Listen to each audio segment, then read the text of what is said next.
I saw something in the front office of a school recently that I'd never seen before.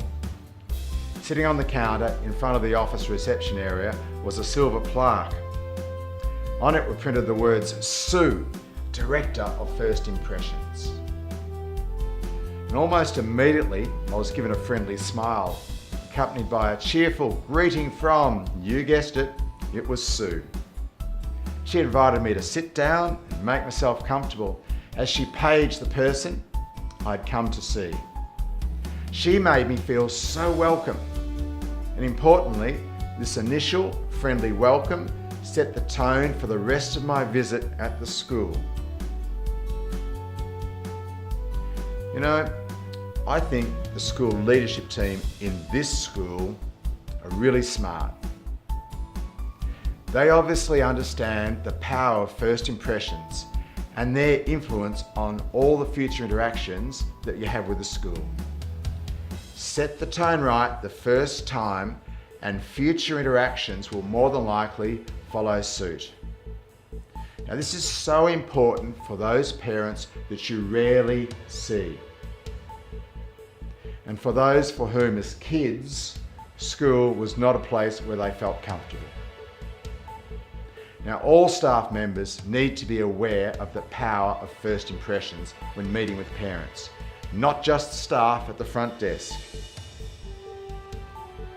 Make a good impression and you're setting the scene for positive partnerships with parents. But make a bad one and you may never recover. Now here are some very practical ideas to help you make a welcoming first impression with parents. Number 1. Yes, smile. Putting a smile on your face not only makes the other person feel welcome, but it makes them feel better too. Number 2.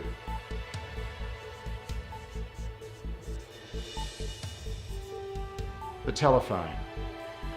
The first contact many parents will have with your school will be by telephone.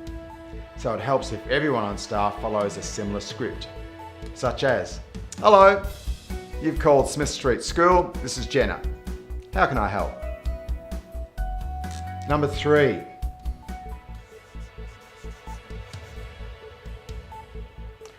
One way of welcoming a parent you are meeting for the first time is to find out what they would prefer to be called. This is a very effective way to break the ice with parents from a different socioeconomic background or even a different cultural background than yours. And number 4 is dress appropriately. People make very quick decisions about others based on external cues such as dress and appearance.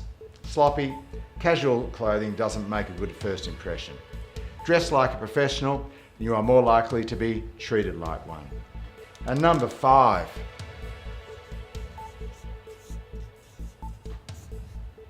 Comfort.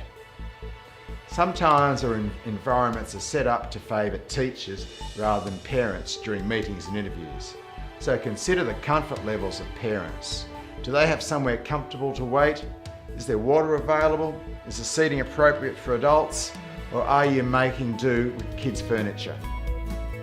You know, it was author and social commentator Malcolm Gladwell in his book Blink claimed that most people make snap decisions about others based on minimal cues, then look for information to support their decisions. So make a poor first impression with parents and they'll search for information to support the negative view they've just formed. On the other hand, make a positive first impression and they're more likely to be led by you and take your messages on board. So don't leave it up to the staff on the front desk to make the great first impression. Every teacher in their own way is a director of first impressions.